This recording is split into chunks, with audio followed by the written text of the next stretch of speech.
फराळ बनवला की त्यामध्ये सुरुवातीला उचलली जाते ती म्हणजे चकली. खुसखुशीत अशी चकली जर तुम्ही अशा पद्धतीने बनवला तर अजिबात तेलकट होणार नाही. अशी ही खुसखुशीत चकली आज आपण बनवतोय आणि त्यासाठी लागणारी भाजणीसुद्धा तयार करतोय. आवाजावरूनच तुम्हाला समजलं असेल की कुरकुरीत चकली इथे तयार झाली आहे. चला मग जास्त वेळ न घालवता रेसिपीला सुरुवात करूया. पण तुम्ही हा व्हिडिओ कुठून बघताय ते कमेंटद्वारे मला नक्की कळवा आणि हा व्हिडिओ शेवटपर्यंत नक्की बघा, कुठेही स्किप नका करू. तर इथे भाजणी तयार करण्यासाठी मी इथे रेशनचे तांदूळ 2.5 वाटी घेतलेले आहेत. हे रेशनचे तांदूळ मी स्वच्छ पाण्यामध्ये धुतलेत आणि हे सुकवून घेतलेत. पंख्याखाली सुकवू शकताय किंवा उन्हामध्ये सुकवू शकताय. तर इथे वाटीने मोजले तर इथे 2.5 वाटी हे तांदूळ झालेले आहेत.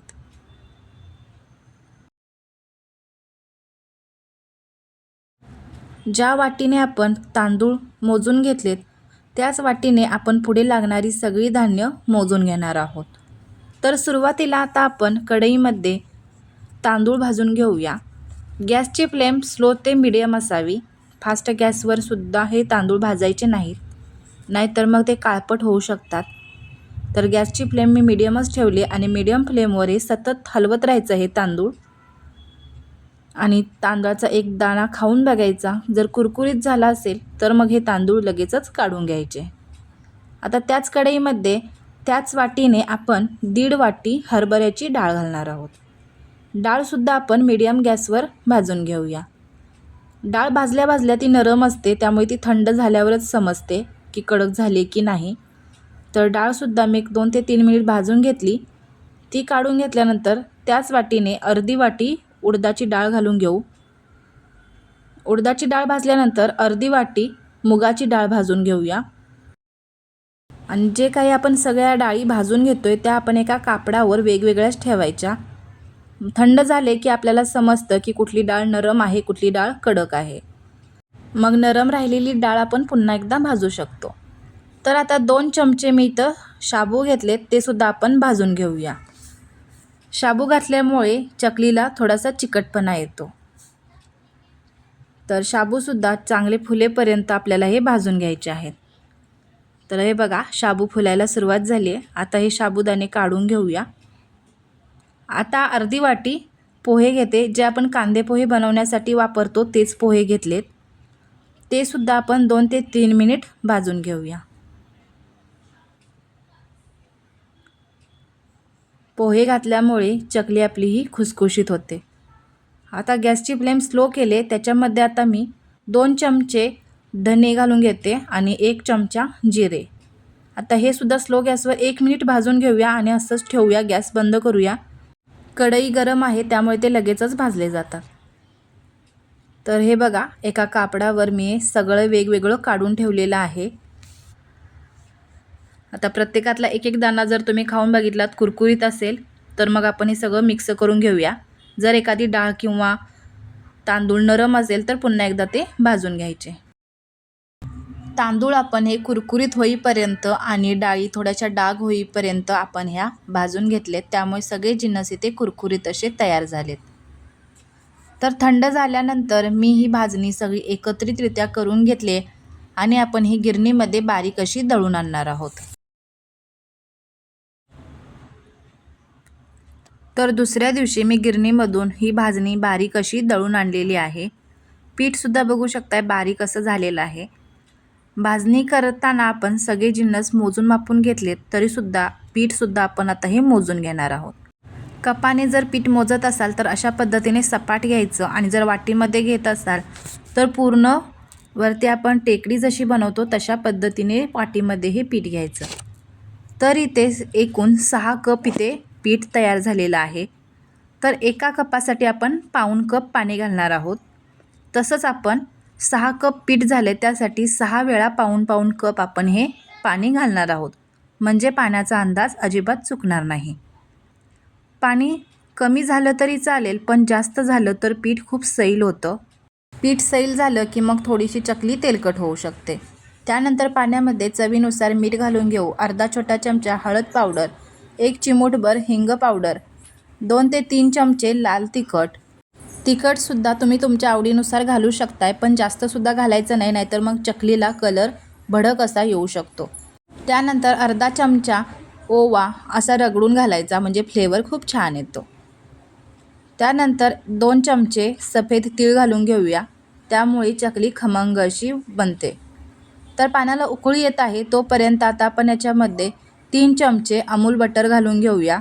लोणीसुद्धा वापरू शकताय, पण अमूल बटरने चव छान येते आणि कुरकुरीत अशी चकली बनते.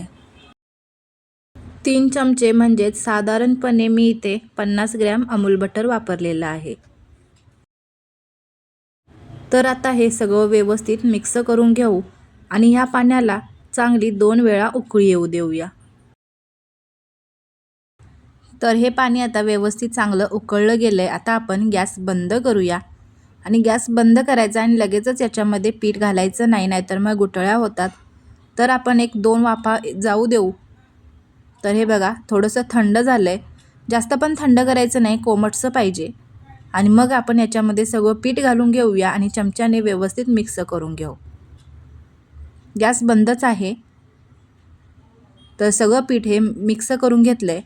आता आपण याच्यावरती झाकण ठेवूया आणि 2 मिनिट असंच ठेवूया, म्हणजे ओबीवर आतल्या आत ते पाण्यामध्ये व्यवस्थित मिक्स होईल आणि हे पीठ छान मुरलं जाईल. 2 मिनिट झाले की लगेचच हे पीठ परातीमध्ये काढून घ्यायचं आणि हाताला थोडंसं कोमट पाणी लावायचं आणि मग हे पीठ मळून घ्यायचं.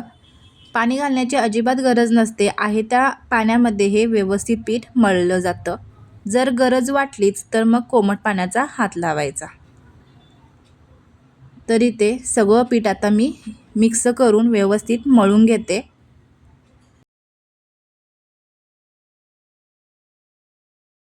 पीठ मळताना सुद्धा पीठ घट्ट मळायचं, जरा जरी सैल झालं तर मग चकली खूपच तेलकट होते आणि त्याचा काटा पण नीट येत नाही. अशा पद्धतीने माझी मम्मी चकली बनवते. चकलीसाठी आम्ही दिवाळीची आतुरतेने वाट बघत असतो. खरं सांगते, चकलीचा एक डब्बासुद्धा आम्हाला कधीच पुरला नाही. शेवटच्या चकलीपर्यंत ही चकली कुरकुरीत आणि खुसखुशीत अशी राहते. तर मी म्हटलं आज आपणसुद्धा अशा पद्धतीने चकली बनवून बघावी आणि ही रेसिपी तुमच्याशी सुद्धा शेअर करावी. तर पीठ मळल्यानंतर 5 मिनिट मी असंच ठेवलं होतं आणि 5 मिनिटानंतर मग याचा एक छोटासा गोळा घ्यायचा आणि चांगला मळून घ्यायचा. मऊसूद हा पिठाचा गोळा तयार झाला पाहिजे, म्हणजे चकली गाळताना ती व्यवस्थित गाळली जाते. आता मी इथे साचा घेतला आहे आणि त्याच्यामध्ये चकलीची चकती घातली आहे. थोडंसं तेल लावून घेऊया, म्हणजे पीठ चिकटणार नाही आणि याच्यामध्ये दाबून दाबून हे पीठ घालायचं आहे. जरा जरी हवा राहिली तर मग चकलीचे गठळे पडू शकतात. त्यामुळे जर हवा राहिली तर मग खूपच प्रॉब्लेम होतो, त्यामुळे दाबून दाबून पीठ घालायचं. आणि आता एका ताटामध्ये आपण चकली गाळून घेऊया. अशा पद्धतीने जर चकली बनवलात तर खरंच तुम्ही सारखी सारखी अशाच पद्धतीने चकली बनवाल.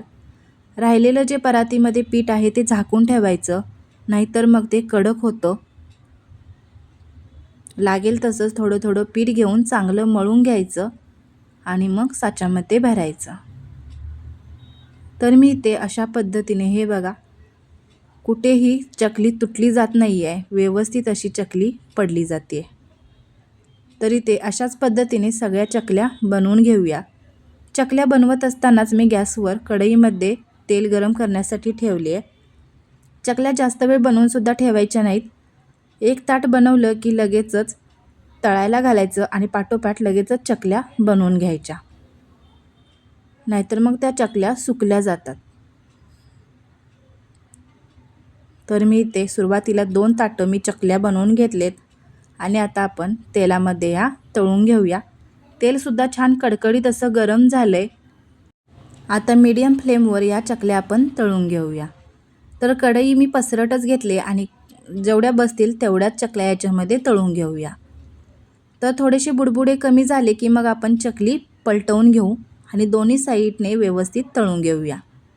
जास्त वेळ तेलामध्ये ठेवायच्या नाहीत. हे बघा आता थोडे इथे बुडबुडे पूर्ण कमी झालेत. आता आपण ह्या चकल्या काढून घेऊया.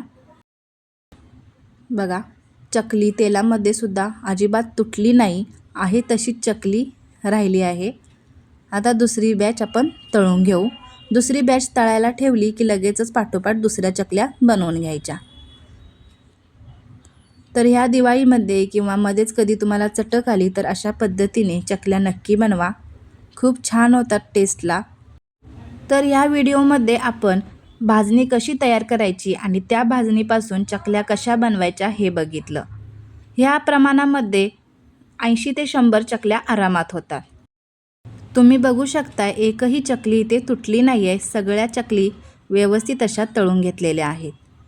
आजचा व्हिडिओ तुम्ही वेळात वेळ काढून पाहिलात त्याबद्दल धन्यवाद. व्हिडिओ आवडला असेल तर व्हिडिओला लाईक करा, शेअर करा, चॅनेलला सबस्क्राईब करा. पुन्हा भेटूया अशाच एका नवीन आणि झणझणीत अशा रेसिपीसोबत. तोपर्यंत मस्त रहा. बाय.